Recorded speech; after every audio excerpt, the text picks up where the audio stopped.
Can you hear a dog? Can you hear a dog barking? A little bit. Wait there till he stops. It's about to start a podcast and dogs barking. There's the intro. There's the intro. Dogs barking. That barked all day. Somebody start a podcast. Off he goes. Kids will be running right in a second. Hang up. 1 second. I'll tell Sarah to bring him in.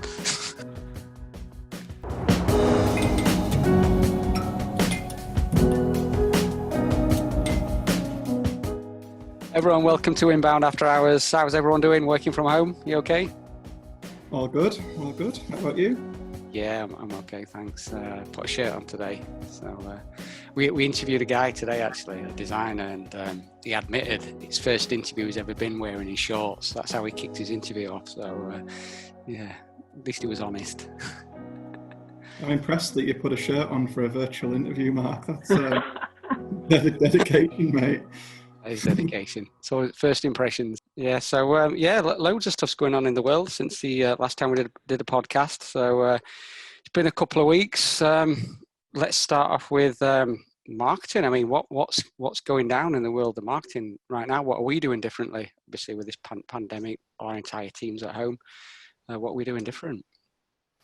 Well, yeah, like you say, a bit of a different place from a month ago, isn't it? Like we were just starting to take it seriously as a country a year ago, weren't we? And here we are 4 weeks later, fully in lockdown. We've been here 3 weeks, so I imagine quite a lot's changed for us all. From our marketing perspective, we've had to adapt and change as much as anybody. We saw our own traffic start to drop a little bit a few weeks ago. I think I shared it with the team, but I think we initially saw a 16% drop for those first couple of weeks of lockdown when people starting to take it all seriously and put some more restrictions in place. And then it dropped 31% when the government kind of started enforcing lockdowns. People were trying to get themselves a screen, and if they're like me, using a dressing table for a desk and getting used to all that sort of stuff. So took a pretty big drop. And then, to be fair, it's kind of gone back to normal for our site, really. It's getting back up there these last 7 days, but we've had to work hard to do that.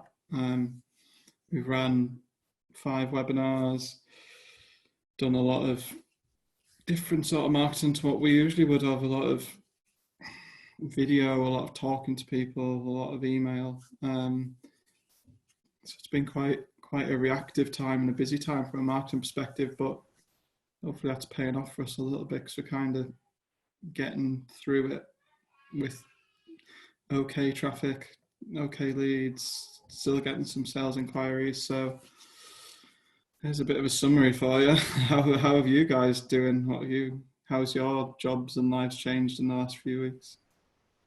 I don't think I've ever priced as many websites as in the past few weeks. I think that's noticeably been a trend I've seen since lockdown. Like I said, I think we went out for your birthday, didn't we? Just as like the delay phase was kicking in, and it hadn't really hit home, I don't think, how serious and how much it was going to spread and everything, and what an impact it'd have. And then literally a few days later, yeah, it was strange times, packing down the office and everyone taking screens home. Since then, I think a lot of clients I've spoken to have, they're not able to go to events. They're not able to host their training sessions at their office. So we're helping them do webinars now. We've started doing it. Clients have been asking about how we can roll that out. But also, I think people are taking some time to finally look at their website, or like we had one that the marketing guys knew they wanted to do it, couldn't get any sign off, but they've actually had a bit of, whether it's come from travel budget or training budget, something repositioned into their website. So, and I think that's happening more and more. I think people have taken the time to actually work on what they can, which is digital and website, isn't it? So good news for my team, I suppose. If every cloud has a tiny silver lining. But it's just, I think what I noticed speaking to Luke Summerfield from HubSpot is just, there's been a market shift of everything's in perspective all of a sudden. Anyone who's in any form of business at the minute will have seen their clients or their suppliers struggling to get materials or pay invoices or furloughing staff. It's quite mad times, and I think it's been a great leveler for. I remember having one invoice, a client querying an invoice, but they just said, state of where things are, I'm just going to pay it, let's sort it out later, which I think is a great attitude to have. I agree with you, Paul. I think everything we see on the news and everything we're reading, it's all negative, but there's so many positives for us as a business and clients. I mean, you both mentioned webinars then. How long's that been on our to-do list, our wish list of creating a solid process for webinars? We never get around to it. We've done that in a week. We've built 6 full process in our business, and we're rolling that out and selling it to clients. Things like this make you pivot and move. And you mentioned videos then, Paul. We had a lot of on-site shoots, and now we've gone more motion graphics. So we're looking to have some great animators and designers in-house, and our motion graphics portfolio has really stepped up because we're pivoting to doing a lot more of that work. So there's been some real benefits for us as well. And yeah, I think we've got to talk about a lot of the positive stuff. And the big positive for me is, I don't know, sort of being remote from some of our clients who I don't normally speak to as much, speaking to them about new things, speaking to some of our wider team who I don't work with that much normally, like setting up random Zoom calls just to chat, and having such a big thing that's a common ground and such a leveler has been, I've actually got to know more about people in this past few weeks than I think I did in the last quarter in the office. I think that's been nice as well. That was one of the positives. Point, I never thought about that. It has brought us closer as a business and culture, really, because we're checking in on people. I know you guys, I'm trying to ring 2 people every day I don't really speak to. And yeah, it's weird, isn't it? Even though we're in a virtual world, it's brought us closer together as a business. So definite positive there, Paul. I never thought of it that way. I do miss everyone, though. Yeah. I can't wait to get back in the office. Yeah, absolutely. Let's go on to our clients then. What are they doing differently now? So we've explained some things we're doing different. How have they shifted their marketing game? Have they accelerated, or are they slowing down? Depends where they are as a company, I guess, and what industry they're in, and all of those sort of subtleties. We're, I guess, quite fortunate as an agency that we're not industry or vertical specific, so we kind of see it from all angles. We've got obviously some companies who are hurting right now, and they're looking at slowing down and cutting costs and all the sort of sensible things that businesses that are struggling do. So there's obviously a small percentage that we're having some of those conversations with, and like we tell anyone with their own marketing, we're trying to be empathetic and find good ways for them forward and offering any help that we can offer them. And then you've got some people that are probably in decent industries right now who are spending a bit more. And we've had more than one client increase their retainer and stuff during this time. And as Paul says, a lot of them are finding time to do stuff perhaps they hadn't found to do, like redesigning that website, or from a new business perspective, a lot of people are thinking about buying and setting up HubSpot now because they've got a couple of months where we'll have good access to them. We can do what we need to do. They've got a bit more headspace than they would have in the office. So it's a real mixed bag. I think the general trend for the ones that are maybe in the middle, so you're not benefiting from the situation and you're not suffering from the situation. I think there's definitely been a bit of a trend from a tactics perspective towards content and SEO and the long-term stuff that you'll want on the other side of this. So what do we want to rank for after this is finished? What's the content we can produce now to either educate buyers on the new questions they have about our services? So like we work with the university, we've got to help them with content like, what does this mean for my degree? Like, how can I still apply this year? All this sort of in the moment content as well. And then the sort of stuff that's slowing down a bit, on average, I'd say it's like social and email stuff where if you really haven't got something important to say, it's probably best not saying too much. Not saying that they're stopping or anything. It's just you've got to re-audit what you were planning to send out, and if it's a bit mediocre or a bit of a day-to-day message, maybe now's not the time to send it. You can save it for another day. And I know a lot of companies have done that with.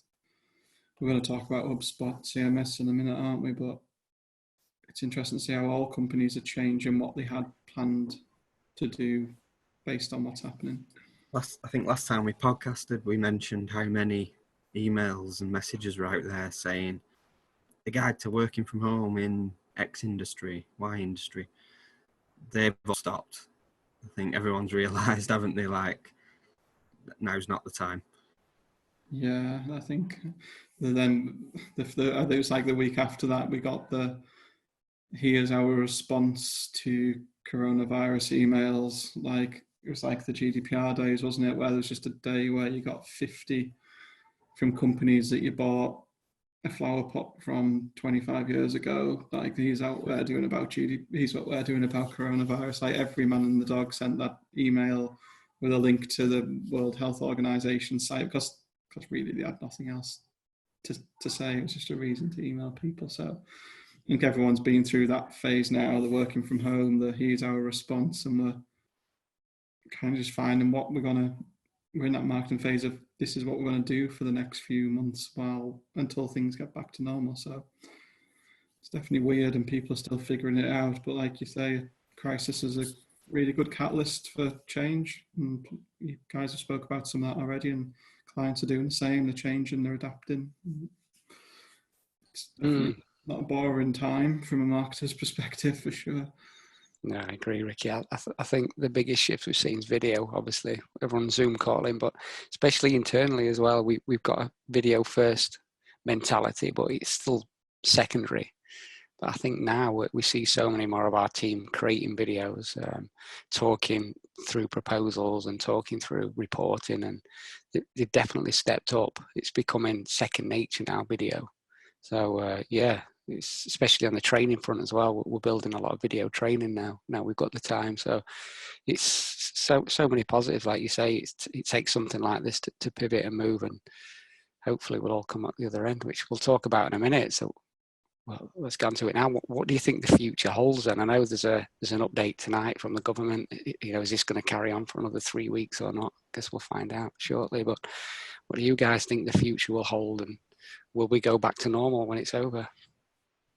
Habits die hard, don't they? Like, it's not a couple of days. It's realistically a couple of months of minimum of complete change, and habits stay. We'll find ways of working and brands and technologies that we'll stay loyal to because we found them during this time. Like you said, video.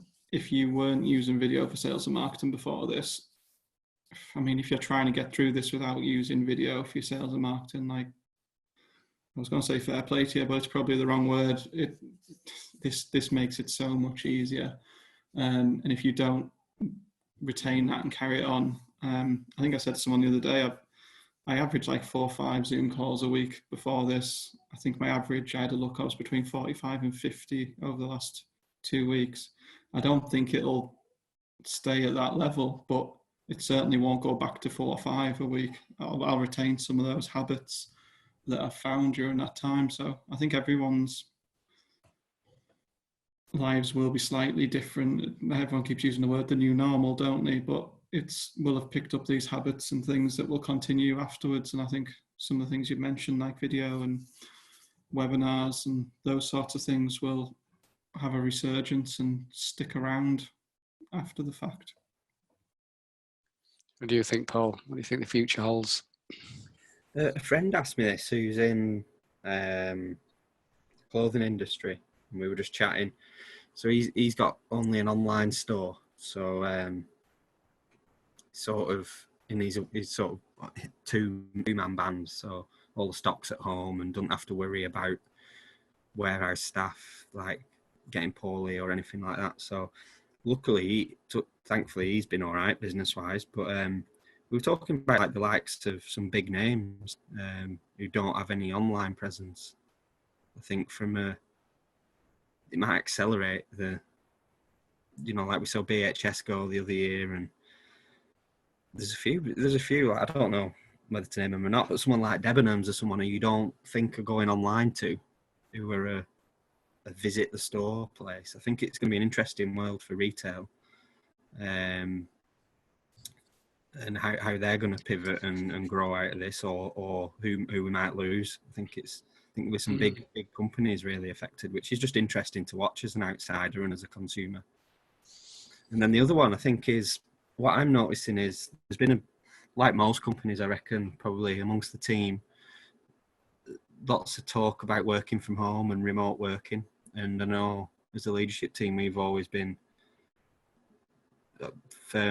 quite firmly with, we're a collaborative team and we work best in together. And I've had days, like Rikki alluded to, where I'm just constantly on Zoom calls. What would be a 2-minute chat in the office is 20 minutes of disruption when you're trying to set up a Zoom, see if someone's free on Slack, quickly go through it, but you want to go through all the hellos and see how they are and see how the family is and everything, and before you get back on the task, it's 20-25 minutes. But then at the other end of the scale, like some of the writers, it's bliss, just boom, they're getting through so much work. So there's, like you said, habits setting in. I think we might see some people come back to the office and get really back more productive where they were, and then some people will have to adjust back to working in a team environment again, and then get back to normal. So there's lots of little intricacies, isn't there, that I've only just really thought about then, to be honest. It does get you thinking, doesn't it? When our second biggest cost in our business is rental on our amazing office. How many companies out there will realise that they can service and run the business from home, and makes you wonder how many are going to downsize and remove that cost. There's a big thing, like not company level, I mean more like global level, of how we can, as a nation, does it last everybody going to the office 5 days a week? I think all this big thing is going to bring forward the shared desks and not always having all the team in, some being remote. I know that's like what the civil service do, for example. They have 130% capacity in their office, but everyone works from home 1 day a week. I think at a society level that's going to be accelerated. I don't think it probably works for creative industries like us, but for people who can work in isolation, why would you need an office, like you say, Mark? If you had a team of people who don't rely on each other and brainstorms and can work on their own, why would you have 100 people in an office if you only need 30 there? That's a big cost saving, isn't it? Yeah, I know we're going on a tangent, but I quite like this conversation. But there's the hiring aspect as well. It's finding good people. They don't have to live in a 50-mile radius now. There's a possibility of hiring people overseas or the other end of the country. So yeah, it's definitely going to open that recruitment gap. That's another thing to consider. I know it's probably another topic entirely, but trying to recruit people over Zoom I've found hard. Just get a true sense of someone's character. It takes a lot longer. There's that first 5 seconds or so, isn't it, when you first meet someone? I'd love to know what the stat is when it's through Zoom. That's been interesting. It's like buying a house on Rightmove, isn't it? You look at the pictures and it's amazing. You turn up at the front door and you've realised you've took it from that angle where you can't see the damn pub next door. It's a different, like when you walk in the house door, you know, don't you? Like we've all bought houses, when it's the right one. When someone walks in an interview, if they're right, but so much harder to do that digitally. Like I agree, we've done a few interviews while we've been remote, and I found it so much harder. And that's the same with a lot of things, isn't it? Like you lose jumping up and writing something on a whiteboard, like whatever it is, that tactile benefit you get. I'm really missing that. Just like everyone, can we just gather around Raz's screen? Just and it takes 10 minutes to set that up. And like you're just losing so much time. But anyway, we're probably going too far into that. You had me laughing then, Rikki. I just all the Airbnb we've stayed in for business, and they look great on there. And then when you get there, they're absolutely horrendous, aren't they? You just had me envisioning all the flashbacks from the places we've stayed. You realise when you go back and look at it though that the pictures were all just close-ups of a flower pot on laminate floor and things like that. And you're like, oh yeah, it looks quite swish and tidy there, doesn't it? And then when you turn up, you pan out and you're like, yeah, it's all in one room, isn't it? Yeah. Have you seen the experiences that they've launched? Yeah, I've seen it. Yeah, I've seen that. Yeah, I've seen it. It'd be 15. An example, I looked at that, Paul. £15 to join a magician online course to reveal your secret. So there are all sorts of crazy stuff. So at least they're thinking outside the box, and they're trying to create more revenue, aren't they? I suppose that their revenue stops. So they're trying to do something different. And yeah, definitely a star for effort. None of them and me take the plunge, though. I'm not going to lie. No, it's probably not the right time to be splashing out money on stuff like that either, is it? But I mean, on that theme, businesses pivoting big time. Like I've been wowed at innovation at like a really micro business level. So we had Arlo's birthday in isolation, and there's people you can call on Zoom to do a virtual birthday party with. Like this is like a new thing. They'd launched it in days. I saw loads of people sharing them on Facebook. I click on it and you like pay £100 for an hour and he just comes on Zoom. I mean, our kids are never going to sit and watch that, so we didn't do it. But just people are trying like crazy to make whatever they did beforehand virtual. We've obviously seen it with cafes and restaurants and everyone doing it. Like I went to get shopping today from Asda and I just literally drove past and the guy chucked 5 bags in my boot and I drove off. Like I want to shop like that forever. I never want to walk in a supermarket again. All of these things are great, and loads of these things are going to stick around. Like, why wouldn't a restaurant keep offering pickup services if they've done it for 2 months? Like, it just makes sense, doesn't it? yeah, None of the Airbnb stuff I saw made me take the plunge, but I think that's definitely got legs as a thing, as a concept. I think if they get really good experience on the ones I've seen, there weren't many. There were about 20 odd on there, and one with this slightly overweight lady. Excuse me if you're listening, and it were like £20 an hour to do a circuit or something like that. And I just think, couldn't you just go and watch Joe Wicks for free on YouTube? I don't know.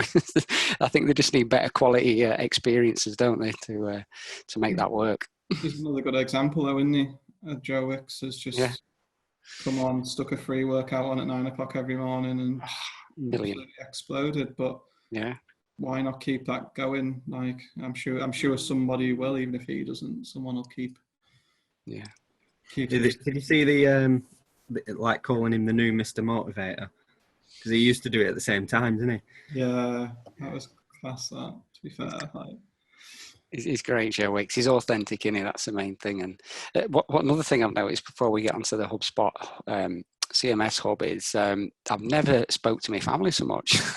We're doing this weekly quiz with my wife's family and a weekly quiz with my family, my sisters and brothers, and everyone's on them. I've never spoke to them so much, so that's another positive as well. It's another habit that'll stay. Like we've done the same. We've done family quizzes, and it's like, God, I'm being up to the northeast to see some of my family for months. Why didn't I do this beforehand? Like we did one literally 2 nights ago. It was half an hour. Just say hello to everyone. These few questions, had a laugh. Like crack on with your night. People will keep doing stuff like that, won't they? Long after this, for sure. Tell you what, I don't know if Facebook saw it coming, but I bet the sales of that camera thing that they launched has gone through the roof. What portal is it? Like, yeah, no, for sure.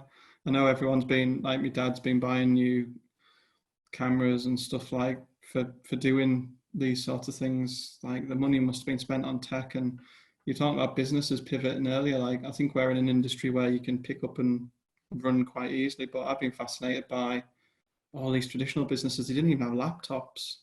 Like they're running desktops, and suddenly they're like, now everyone's got a laptop. Like the amount that must have been spent on electronics over this last few months. Never thought of that.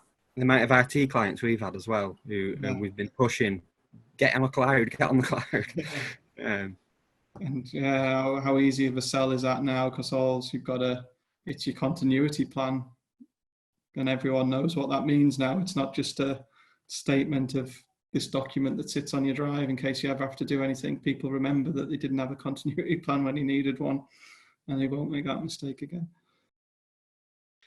Yeah, I mean, we've seen some of the stats of some of these businesses are exploding, Zoom being one of them. And Rikki, we both seen the chart on LinkedIn. I think you mentioned it in your webinar. So I think second place is bread making machine, 600% increase. It's unbelievable, isn't it? Bread making machines. I think fitness equipment was fourth, 600% increase. It's just some businesses have really exploded. I'm making bread 3 times a week. I'm like a part-time baker. It's one of those things you need in your house all the time, but I'm not going to the shop obviously often, so sat baking bread 3 times a week. No wonder bread makers are going through the roof. And it's the one thing you can never buy in supermarkets now. It's like active yeast and shit like that. That was piled up absolutely to the rafters. That was on the shelves 10 years before this. Now you can't get a bag of it anywhere. It's a nightmare. But again, I've enjoyed it, and I'll keep making it. It's good, like, and it's better, and the kids do it, and all this sort of stuff. So it's another way we've adapted, isn't it? You don't live far from me. You're gonna have to batch me some up, and I'll nip round. I was actually thinking when I seen them stats, who the hell makes bread? But I guess I was wrong. It's just me then, mate. I thought it was everyone. It's just me baking loaves all day. Shall we talk shop then and get onto proper stuff? HubSpot. CMS hub's just been launched, and it's the fourth hub, as you called it. So we've marketing, sales, and service, and now they've launched the CMS hub as an individual standalone. So it's been, I don't say a lot of publicity. It's a weird time for them to launch something as big as this. I'm not sure what sync we're in for these going out, but we just recorded with Luke, who was the go-to-market lead.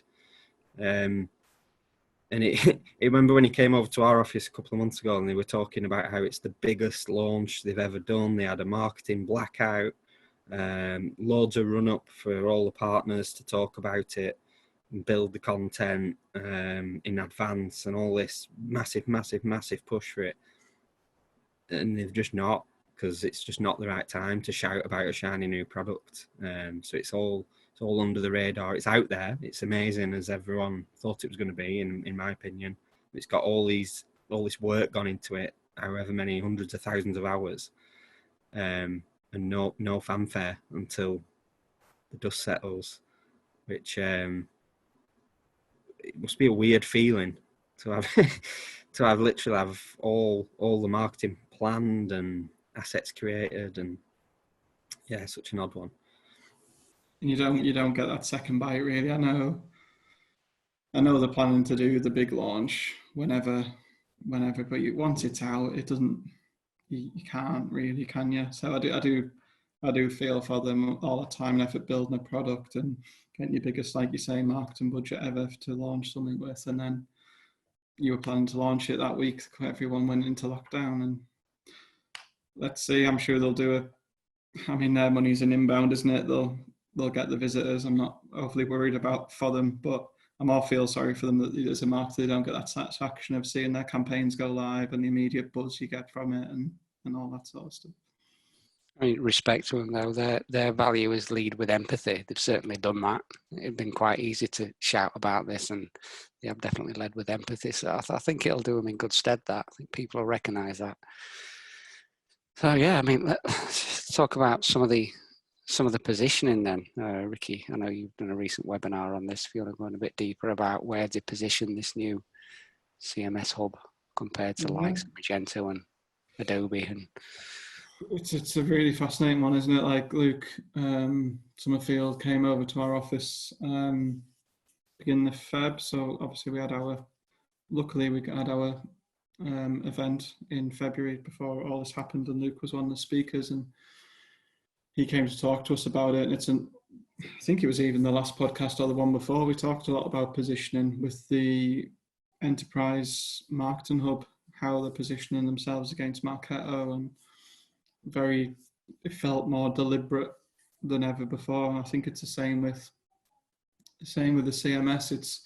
It's a very deliberate play. He had a lot of good slides on here's the products in the market, and he's completely right. You've got products in the market that are either free or inexpensive, like WordPress and Drupal and all of these sorts of popular CMSs, open sourced ones, or even the cloud-based ones like Squarespace and Wix, and they're all, I don't know, £50, £100 a month. Obviously they can massively scale up from that, and then you've got Sitecore and Adobe, like what you're talking 10 grand a month. Like that's the jump right now, isn't it? And unless you're in e-commerce, there's not a lot in between. And I think they've just thought, right, we need, for people who have lead generation websites, who aren't true enterprises who can spend 10 grand a month on hosting a website, we're going to make a product that's as easy to use as those guys at the bottom, but it's got enterprise security and usability and speed and access rights. And again, a lot of it was similar to what they did with the enterprise marketing one. It was just removing reasons why IT wouldn't let you buy it. I think it's a pretty genius move, really. Like, what is it? It's $900 a month? So £700 a month. It's for a medium or largish SME business, like £700 a month for one of your biggest assets isn't that bad. I think it's a pretty genius move, to be fair, just to put something in between those 2 points. I think especially with even if you only use the free or the basic other hubs, when you can tie it all together, I think it becomes a great proposition for those size businesses, like you say.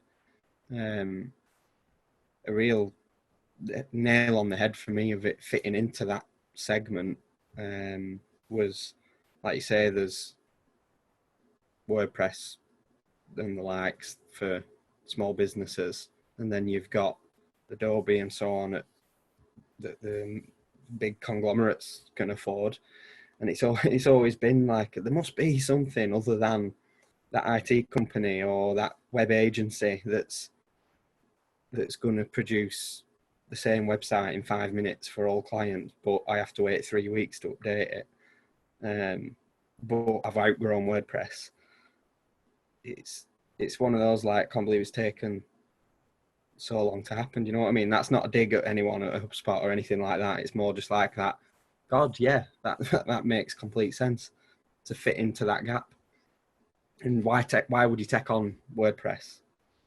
Like, you're not going to win, are you? So I think it's a great position.